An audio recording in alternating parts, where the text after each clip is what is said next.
მოგესალმებით მეგობრებო, დღესაც ვიმყოფები უკრაინელების აქციაზე. მინდა ვთქვა ერთი რამ, დღე არ გავა, რომ რუსეთმა სამოქალაქო ობიექტები არ დააბომბოს გუშინაც. დამბომბა სამოქალაქო ობიექტები, საბავშვო ბაღი, საცხოვრებელი სახლები და იყო მსხვერპლი და დღე არ გავა, რომ ასეთი ტერორისტული აქტები არ შეედინოს რუსეთმა, მაგრამ ესენი მაინც გაუტროხლები არიან და იციან ერთი რამე. მსხვერპლის გარეშე გამარჯვება არ არსებობს. გამარჯვება მსხვერპლის და ბრძოლის გარეშე არ არსებობს და იბრძვიან ყოველთვის და იბრძოლებენ გამარჯვებამდე.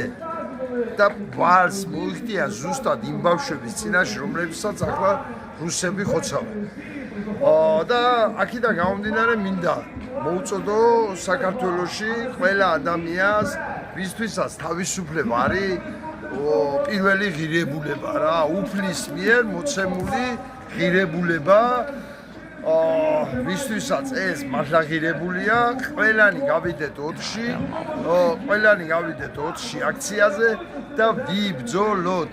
არ უნდა დაუთმოთ, სხვათა შორის ხონდა ჩეჩნებთან საუბარი და მიდის იქ მუშაობა, რომ ეს არ მოხდეს და ისინი არ დაერიონ ქართველებს და მაინც მგონია ეს არის ჭორი და დაშინებისთვის შემოგდებული რაღაც ისულელე.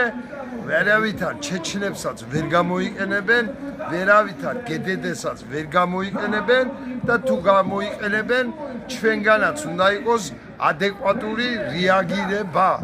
აი ესაა გამარჯვება და ვიცოდეთ ერთი რამე, מחვილის ამღები מחვილითვე განიგმირება. ქმედება იწვევს ტოლდა საწინააღმდეგო უკუღედება. ესაა ბუნების კანონი და ბუნების კანონს ვერ გაიქცევა ვერავის საერთოდ რა. ამიტომ ყველანი 4-ში, ყველანი ბრძოლისათვის და ყველანი გამარჯვების იმედით და როცა გამარჯვებით დამუხტული მიდიხარ, აუცილებლად გაიმარჯვებ. როცა შიშით მიდიხარ, აუცილებლად დამარცხდები. ამიტომ შიში ძირს გაუმარჯოს თავისუფალ საქართველოს.